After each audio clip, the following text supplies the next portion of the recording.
India में रहने वाले लोगों के लिए स्कैम ये वर्ड कोई नया नहीं है। सब लोग ये वर्ड हर 1 से 2 साल में सुनते ही हैं। फिर वो 1992 का SBI स्कैम हो, 2003 का स्टैम्प पेपर स्कैम हो या फिर 2013 का शारदा चिट फंड स्कैम हो। रिसेंटली ही चेन्नई में लगभग 2 लाख इन्वेस्टर्स के साथ भी एक स्कैम हुआ था, जिसकी स्कैम अमाउंट थी अराउंड 8,640 करोड़। आपके और मेरे एक्सपेक्टेशन से कई गुना ज़्यादा। प्लस कुछ ही सालों पहले CBI ने पॉन्जी स्कीम देने वाले 132 फर्म्स को भी पकड़ा था। और अभी 2025 के स्टार्टिंग में ही इकोनॉमिकल ऑफेंसेस विंग यानी कि EOW ने एक और नए स्कैम के 2000 से भी ज़्यादा केसेस रजिस्टर किए हैं। भले ही 2000 से ज़्यादा कंप्लेंट्स रजिस्टर हुए हो, बट सूत्रों के अनुसार इस कंपनी में टोटल 1,25,000 से भी ज़्यादा लोगों ने इन्वेस्ट किया था। In the Taurus scam case, Torres कंपनीने लाखो लोकांची फसवणूक केल्याची घटना ताजी आहे. टोरेस कंपनी फसवणूक प्रकरणासंदर्भातली बातमी. टोरेस गैरव्यवहार प्रकरणी टोरेस गैरव्यवहाराचं प्रकरण समोर आलं होतं आणि 9 परदेशी आरोपींच्या विरोधात आता ब्लू कॉर्नर नोटीस बजावण्यात आली आहे. अब तक जितने न्यूज़ सुनने मिले हैं उनसे अंदाज़ा लगाना बहुत मुश्किल है कि ये स्कैम इंडियंस ने किया है या फिर यूक्रेनियंस और रशियंस ने, क्योंकि इस केस में इंडियंस के साथ साथ रशियंस और यूक्रेनियंस तीनों भी इन्वॉल्व थे। So hello guys, welcome to DS info centre YouTube channel. आज के इस वीडियो में हम लोग टोरस के स्कैम के बारे में इन डिटेल में जानेंगे। तो बात शुरू हुई थी 2023 में, जब इस कंपनी की शुरुआत हुई थी और ये कंपनी हैंडल कर रहे थे CEO तौसिफ रियाज और CA अभिषेक गुप्ता। ये कंपनी ऑफिशियली प्लैटिनम हर्न प्राइवेट लिमिटेड नाम से रजिस्टर्ड थी। आज से करीब 1 साल पहले 3 फरवरी 2024 को इनका इंडिया के फाइनेंशियल कैपिटल मुंबई में 30,000 स्क्वायर फीट में फर्स्ट स्टोर ओपन हुआ था, which was located in Dadar, जिसका नाम था टोरस, जो कि इंडिया का एक ज्वेलरी शॉप है। दिखने के लिए ये एक लग्जरी ज्वेलरी शॉप ही था, बट अंदर ही अंदर इतना बड़ा प्लान होगा ये किसी ने सोचा भी नहीं होगा। दादर के स्टोर पर इन्होंने इतनी जम के मार्केटिंग की कि जहाँ पर कस्टमर्स को मिनिमम 20,000 की शॉपिंग करनी पड़ती थी। उसके बाद उनके नाम लिख कर लिए जाते थे और हर महीने की 3 तारीख को एक लकी ड्रॉ निकलता था, जिसमें लकी विनर्स को महंगे महंगे गिफ्ट दिए जाते थे, लाइक आईफोन्स एंड बाइक्स, और एक लकी विनर को कार तक लकी ड्रॉ में दी जाती थी।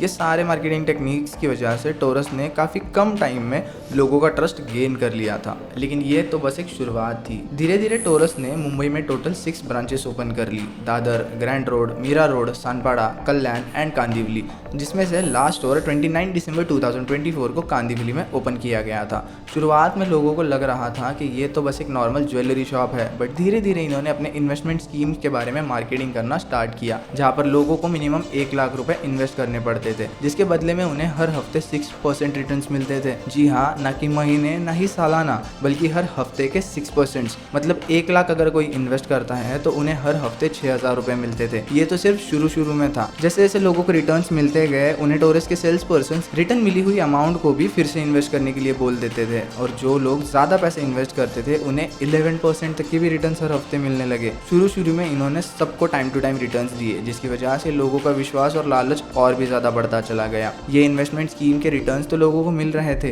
प्लस ये कंपनी MLM टाइप में भी काम करती थी। MLM का अगर आपको एक एग्जांपल दूं तो समझिए कोई इंसान जिसका नाम है X, जिसने किसी स्कीम में इन्वेस्ट किया है, तो वो ये स्कीम और लोगों को सजेस्ट करेगा। समझो अगर उसके कहने पर Y ने भी उस कंपनी में इन्वेस्ट किया तो कंपनी की तरफ से X को एक स्पेसिफिक अमाउंट दिया जाता है और Y भी सेम काम करेगा। आगे Y के कहने पर अगर Z ने भी स्कीम में इन्वेस्ट किया तो उसके इन्वेस्ट करने के बाद Y को तो कमीशन मिलेगा ही मिलेगा, प्लस X को सबसे ज़्यादा कमीशन मिलेगा। ठीक है, वैसे ही यहाँ पर भी हर रेफरेंस के पीछे लोगों को 10% अमाउंट दिया गया, बट फिर से सेल्स पर्सन लोगों को वो रिटर्न में मिली हुई अमाउंट भी फिर से टोरस में इन्वेस्ट करने के लिए बोल देते थे, और ज़्यादा लालच के चक्कर में लोग फिर से अपना पैसा टोरस में इन्वेस्ट करते ही चले गए। ये बात है मुंबई के रेसिडेंट्स की, और जो लोग फिजिकली स्टोर्स पर आ पाते थे उनकी। बट टोरस को काफ़ी स्मार्टली हैंडल किया जा रहा था। इनके सोशल मीडिया अकाउंट्स पर और यूट्यूब चैनल पर भी टोरस की स्कीम्स और लकी ड्रॉ के जोरों शोरों से मार्केटिंग हो रही थी, और इनका मोबाइल एप्लीकेशन भी था, जहाँ पर लोग किसी भी वक्त उनके इन्वेस्टेड अमाउंट्स की करंट वैल्यू चेक कर सकते थे, जिसकी वजह से मुंबई के बाहर से भी लोगों ने टोरस में इन्वेस्टमेंट्स की। टोरस ने 2024 में बहुत ही कम टाइम में अच्छा खासा नाम बना लिया था। लोगों को आने वाले वीकली रिटर्न्स तो दिख रहे थे, बट उन्हें ये नहीं पता था कि ये पैसे कहाँ से आ रहे हैं। ये कंपनी जो नए इन्वेस्टर्स पैसे इन्वेस्ट करते थे उन्हीं के पैसे पुराने इन्वेस्टर्स को रिटर्न में देती थी, जिसकी वजह से इन्होंने लगभग 1 साल में 1,25,000 से भी ज़्यादा कस्टमर्स या फिर इन्वेस्टर्स का पैसा ले लिया था, जिनमें ज़्यादातर संख्या है मिडिल क्लास लोगों की। जी हाँ, जिन्होंने कर्जे लेकर, गहने गिरवी रखकर या फिर घर गिरवी रखकर टोरस में इन्वेस्टमेंट्स की थी। अब तक हमने देखा टोरस का वर्किंग स्ट्रक्चर। अब देखते हैं कि ये 2000 से भी ज़्यादा केसेस टोरेस के अगेंस्ट क्यों रजिस्टर है। लेकिन उससे पहले आप सबसे एक रिक्वेस्ट है, अगर आप हमारे चैनल पर नए हो तो चैनल को सब्सक्राइब करना ना भूलें। दिसंबर 2024 के फर्स्ट सेकेंड वीक तक सब कुछ ठीक ठाक चल रहा था। लोगों को उनके पैसे भी टाइम टू टाइम रिटर्न मिल रहे थे और टोरेस में इन्वेस्टर्स का अकाउंट रुकने का नाम ही नहीं ले रहा था। जैसे कि मैंने कुछ वक्त पहले बोला कि इस कंपनी में टोटल 1,25,000 से भी ज़्यादा इन्वेस्टर्स थे। उनमें से ज़्यादातर लोग मिडिल क्लास फैमिली से बिलोंग करते थे। वैसे ही एक दादर के सब्जी विक्रेता है मिस्टर प्रदीप कुमार, जिन्होंने इस कंपनी में लगभग 7 लाख रुपए इन्वेस्ट किए थे।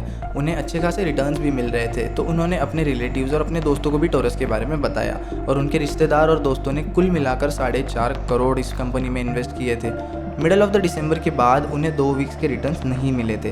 तब उन्होंने कंपनी में कॉन्ट्रैक्ट करके पूछताछ की। तब उन्हें बताया गया कि टेक्निकल इश्यूज़ की वजह से पेमेंट में प्रॉब्लम आ रही है। आपको आपके पैसे 1 जनवरी 2025 तक मिल जाएंगे। 1 जनवरी को भी किसी को उनके पैसे रिटर्न नहीं मिले थे। उसके बाद 6 जनवरी 2025 को अपना पेशेंस लेवल खत्म होने के बाद प्रदीप कुमार टोरेस के दादर ब्रांच में विजिट करते हैं और उस वक्त उन्हें वहाँ के स्टाफ ने बताया कि कंपनी के कुछ इन्वेस्टर लोग पैसे लेकर भाग चुके हैं और आप उनके नाम से एक कंप्लेंट रजिस्टर कीजिए, उसमें हम भी आपको सपोर्ट करेंगे। उसी वक्त 29 दिसंबर 2024 को टोरेस का लास्ट शॉप मुंबई के कांदिवली में ओपन हुआ था और सूत्रों के अनुसार 30 दिसंबर 2024 से इस कंपनी के सीईओ तौसीफ रियाज और सीए अभिषेक गुप्ता गायब है। अब आप सोचेंगे, लोग अगर इतने पैसे इस कंपनी में इन्वेस्ट कर रहे थे तो फिर वो किस बलबूते पर अपना पैसा यहाँ पर डाल रहे थे। तो जब लोग टोरेस में इन्वेस्ट करते थे उस वक्त उन्हें एक मोज़ेनाइट स्टोन दिया जाता था। उसकी पैकेजिंग और डिजाइनिंग इतनी अच्छी थी कि आप देखकर जज भी नहीं कर पाओगे। बट सच बात तो ये है कि इन डायमंड्स की मार्केट वैल्यू अगर आप देखोगे तो वो है सिर्फ 150 रुपये से लेके 5,000 रुपये तक।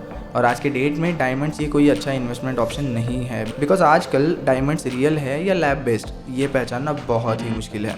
बट लोगों का टोरेस के प्रति ट्रस्ट इतना ज़्यादा बढ़ गया था कि लोग उन पर आंख बंद करके विश्वास कर रहे थे। अभी आप सबको लग रहा होगा, अगर ये स्कैम इतना बड़ा था और इतने दिनों से चल रहा था, फिर पुलिस या फिर कोई भी गवर्नमेंट के किसी एजेंसी ने इनके ऊपर ध्यान देकर इन पर कार्रवाई क्यों नहीं की।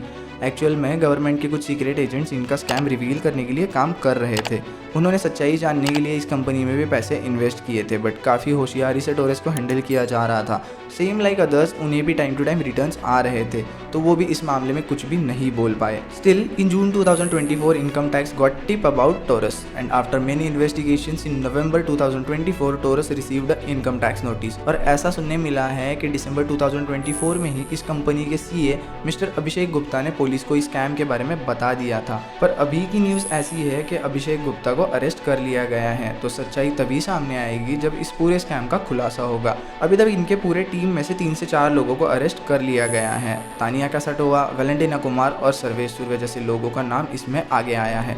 हर जगह पर अलग अलग इन्फॉर्मेशन होने की वजह से किसी भी चीज़ की श्योरिटी नहीं दी जा सकती। अभी रिसेंटली कुछ दिनों से टोरेस के सोशल मीडिया अकाउंट्स और उनके यूट्यूब चैनल पर ऐसे न्यूज़ेस आ रही है कि कंपनी के सीईओ तौसीफ रियाज और सीए अभिषेक गुप्ता ने कुछ लोगों के साथ मिलकर इस कंपनी को लूटा है और वो अभी फरार हो चुके हैं। तभी जांच पड़ताल करने के बाद पता चला है कि इस स्कैम के मास्टरमाइंड्स 2 यूक्रेनियंस हैं, जिनका नाम है आर्टम एंड ओलेना स्टोइन। इनके बारे में भी अभी तक कोई न्यूज़ नहीं आई है, पर इस चीज़ का भी पता नहीं चला है कि इनके सोशल मीडिया चैनल्स पर ये रॉबरी के पोस्ट्स और वीडियोज़ कौन अपलोड कर रहा है। पुलिस के इन्वेस्टिगेशन के बाद मुंबई के स्टोर से 38 crore of cash and assets worth 21 crore प्राप्त हुए हैं। बट सुनने में आया है कि ये कोई छोटा मोटा स्कैम नहीं है, हज़ारों करोड़ का स्कैम इसमें हुआ है।